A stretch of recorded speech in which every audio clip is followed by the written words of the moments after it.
Exercise 9.1 का 13 सम करने जा रहे हैं हम लोग, जो कि बहुत ही आसान सम है, बहुत ही प्यारा सम है। चलो बात करते हैं। कहता है as observe from the top of 75 metre high lighthouse from sea level the angle of depression of two ships are 30 degree and 45 degree if one ship is exactly behind, ये behind है, ठीक है, spelling mistake है यहाँ पे, तो behind है, behind the other on same side of the lighthouse find the distance between two ships। ठीक है, तो चलो आप क्वेश्चन को देखते हैं क्या है, विद डायग्राम समझते हैं, लाइन टू लाइन क्या कह रहे हैं। ठीक है, कहता है एक ऑब्जर्व्ड है, ऑब्जर्व जैसे ये किसी ने ऑब्जर्व किया, कहता है from the top of 75 metre lighthouse. Lighthouse होता है जैसे लाइट मार के देखते हैं कोई शिप आ रही है कि नहीं आ रही है। ठीक है, शिप के पास जैसे जहाँ पे समुद्र का किनारा होता है, ठीक है, वहां पे ये बनाए जाते हैं देखने के लिए कोई शिप आ रही है कि नहीं आ रही है। कहते हैं लाइट हाउस है जहाँ पे लाइट मार मार के चेक करते हैं। ठीक है, अगर रात के समय कोई शिप आ रही है तो कहते हैं 75 मीटर हाइट है उसकी, जो लाइट हाउस है, ठीक है, उसकी 75 मीटर हाइट है, यहाँ पे लाइट लगी है। ठीक है, और ये सी लेवल है, सी है। कहता है उसके बाद फ्रॉम दी सी, ये सी है level, the level of depression of two ship. Angle of depression क्या होता है? एंगल ऑफ डिप्रेशन होता है जब मैं किसी चीज को नीचे को देखूंगा। ठीक है, जब मैं किसी चीज को नीचे को देखूंगा तो जो एंगल बनेगा उसको कहेंगे एंगल ऑफ डिप्रेशन। एक होता है एंगल ऑफ एलिवेशन, जब हम लोग ऊपर को देखते हैं, ठीक है, नीचे से ऊपर को देखते हैं तब क्या बनता है? Angle of elevation. तो ये कहां बन रहा है? एंगल ऑफ डिप्रेशन मतलब क्या है? ऊपर से नीचे को देखा जा रहा है। ठीक है, of two ships are 30 degree and 45 degree if one ship is exactly behind the other. कहता है जो ऊपर से देखते हैं दो शिप आ रही है और दोनों शिप क्या है? एक दूसरे के एग्जैक्टली पीछे है। मतलब एक शिप मान लो यहां है तो दूसरी शिप यहां है। कहता है एक शिप को यहां से जब देखते हैं और दूसरी शिप को देखते हैं तो जो एक शिप को देखते हैं क्या एंगल बनाता है? वो 30 डिग्री, और जब दूसरी शिप को देखते हैं तो क्या एंगल बनाता है? वो 45 डिग्री। ठीक है, कहता है if one ship is exactly behind the other on the same side of the light house. ये मैंने बता दिया, एक शिप एग्जैक्टली दूसरे के पीछे है। ठीक है, तो find the distance between two ship. तो ये दो शिप के बीच का डिस्टेंस जो है, एक शिप ये रहा, एक शिप ये रहा, इनके बीच का डिस्टेंस बताना है कितना है। ठीक है, तो पॉइंट कंसीडर कर लेते हैं, इसको ए मान लेते हैं, इसको बी मान लेते हैं, इसको सी मान लेते हैं और इसको डी मान लेते हैं। अब पॉइंट क्लियर है, सी डी का डिस्टेंस निकालना हमने। ठीक है, तो जो सी ए का डिस्टेंस है उसको मैं एक्स मान लेता हूं और सी डी का डिस्टेंस को मैं वाई मान लेता हूं। ठीक है, ये हमने मान लिया। चलो अब सम का सोल्यूशन करते हैं, स्टार्ट। जो पहले गिवन है वो हम लिख लेते हैं। ठीक है, गिवन हमारे पास क्या है? लाइट हाउस की हाइट पता है हमें। ठीक है, कितनी हाइट है उसकी? एपी कितना हमारे पास? 75 मीटर। लाइट हाउस का आउट 75 मीटर आ गया हमारे पास। उसके बाद बच्चों यहां पे देखो, जो हमने डीसी माना है, डीसी जो माना है वो माना है हमने वाई कॉमा, उसके बाद जो सी ए माना है हमने वो माना है एक्स। ओके, उसके बाद बेटा बात करें, यहां दो ट्राइंगल बन रहे हैं in triangle A B C. पहले ट्राइंगल बात कर लेते हैं ए बी सी। इसके अंदर बेटा जो एंगल बन रहा है सी वो कितना है? 45 डिग्री। तो जो एंगल ए सी बी बन रहा है हमारे पास वो कितना बन रहा है? 45 डिग्री। ये ए सी बी का जो एंगल बन रहा है कितना बन रहा है? 45 डिग्री। उसके बाद बात करते हैं in triangle A D B.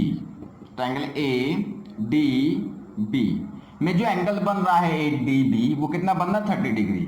उसके अंदर जो एंगल आपके पास बन रहा है ए डी बी कितना बन रहा है बच्चे? 30 डिग्री। इतनी बात तो हमें क्लियर हो गई। चलो नेक्स्ट बात करते हैं।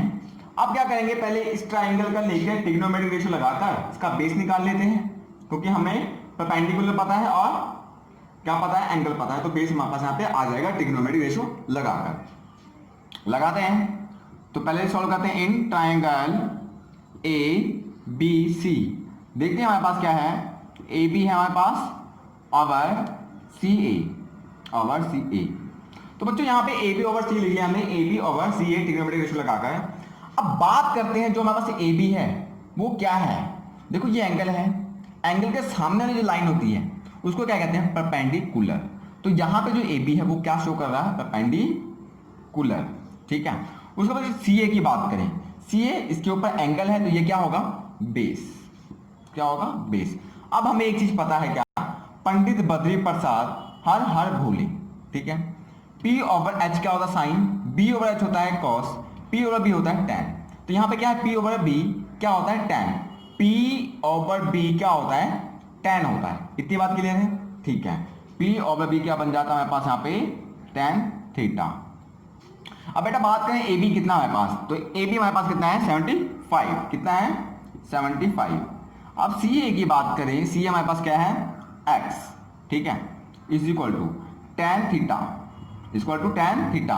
टैन थीटा कितना है यहाँ पे हमारे पास, 45 डिग्री, कितना है, 45 डिग्री। तो टैन 45 डिग्री की वैल्यू होती है 1, तो टैन 45 डिग्री की वैल्यू कितनी होती है बेटा, 1। 75 over x is equal to 1, तो x की वैल्यू हमारे पास कितनी आ जाती है, 75, ठीक है। यहां तक बात समझ में आती है, वेल डन। अब बात करते हैं दूसरे ट्राइंगल की, ठीक है। अब बात करते हैं हम लोग क्या, दूसरे ट्राइंगल की। In triangle A D B, क्या है, ट्राइंगल ए डी बी क्या है, in triangle A D B, इसमें भी ट्रिग्नोमेट्रिक रेशियो लगाते हैं सिंपली, ए बी, ठीक है, ए बी ओवर ये डी ए होगा इस पर, क्या, डी ए, ये पूरा ट्राइंगल लिया है तो हमने पूरा डी ए लिया है। अच्छा मुझे एक बात बताओ, जो ए बी है वो क्या है, परपेंडिकुलर, क्योंकि ये एंगल है, एंगल के सामने लाइन क्या होती है, perpendicular, over D, D A जिसके ऊपर एंगल बना होता है उसको कहते हैं हम लोग बेस, ये हो गया हमारे पास base. P over B, P over B होता है टैन थीटा, ये क्या बन गया हमारे पास, टैन थीटा बन गया। इतनी बात तो क्लियर है। चलो नेक्स्ट बात करते हैं, ए बी कितना हमारे पास, 75, ए बी हमारे पास 75। डी ए बात करें तो डी ए में क्या आता है, एक्स प्लस वाई, क्या आता है, x plus y is equal to tan, देखो डी ए टोटल डिस्टेंस क्या, इतना x है इतना y है, दोनों को प्लस कर देंगे तभी तो हमारे पास डी ए आएगा, ठीक है। उसके बाद टैन थीटा कितना हमारे पास, 30 डिग्री, टैन 30 डिग्री हमारे पास यहाँ पे है, ओके। अब टैन 30 की वैल्यू देखें, टैन 30 की वैल्यू होती है 1/√3, कितनी होती है टैन 30 की वैल्यू, ये 30 है, ये टैन है, टैन 30 की वैल्यू कितनी है, 1/√3, ठीक है। चलो लगाते हैं यहाँ पे 75 ओवर x कितना निकाला हमने, यहाँ पे देखो x की वैल्यू कितनी है, 75, यहाँ पुट कर दूं मैं, x की वैल्यू कितनी निकाली है, 75 plus y equal to tan 30 की वैल्यू हमने क्या देखी अभी, 1/√3। इतनी बात समझ में आ गई, वेल। अब क्या करेंगे, इसको उधर ले जाते हैं, इसको उधर ले जाते हैं, क्रॉस मल्टीप्लाई कर देते हैं, ठीक है। चलो तो इधर चला गया क्या हमारे पास, यहाँ पे 75/√3, ठीक है। ये चीज तो चलेगी, क्या बन गई, 75 प्लस y। इतनी बात क्लियर है। चलो अब √3 की वैल्यू कितनी होती है, ठीक है, या तो सीधा लगा दो या फिर 75 को इधर ले आओ, पहले जो ये y है 75 को इधर लेता हूं, मतलब ये इक्वेशन कैसे बन जाएगी, y 75 को इधर ले आया मतलब क्या बन गया, -75/√3 माइनस 75, ये चीज बन गई, ठीक है। अब इसमें से 75, इसमें 75, दोनों में से कॉमन निकाल लिया मैंने, 75 कॉमन निकाला, ठीक है। ब्रैकेट में क्या गया यहाँ पे √3, यहाँ पे क्या है -1, क्योंकि 75 तो मैंने बाहर निकाल लिया, ठीक है। अब y 75 √3 की वैल्यू कितनी होती है, 1.7 माइनस 1, 1.732 लगाते हैं, वैसे मैं 1.7 लगा रहा हूं ताकि यहाँ पे कैलकुलेशन आसान हो जाए, आपने 1.732 भी लगा सकते हो, ठीक है। अब देखो क्या है, 75 कितना बन गया, ये 1.7 में से 1 चला गया तो 0.7 आ गया हमारे पास। अब 0.7 को 75 से मल्टीप्लाई कर देते हैं, कितना आता है देखते हैं यहाँ पे, 75 को मैंने 0.7 से मल्टीप्लाई कर दिया तो मेरे पास आया कितना, 0.7 है, 7 5 35, 3 7 7 49 50 51 52, मतलब 52.5, कितना आ गया 52.5 मीटर। y की वैल्यू कितनी आ गई, 52 मीटर। तो जो डिस्टेंस है, देखो डिस्टेंस बिटवीन टू शिप क्या है, y कितना निकाला हमने, 52.5 मीटर। तो हमारे पास आंसर क्या आ जाता है, आंसर आ जाता है the distance between two ship is, कितना निकाला चाहिए आपने, 52.5 मीटर। ये हमारे पास क्या है, आंसर है।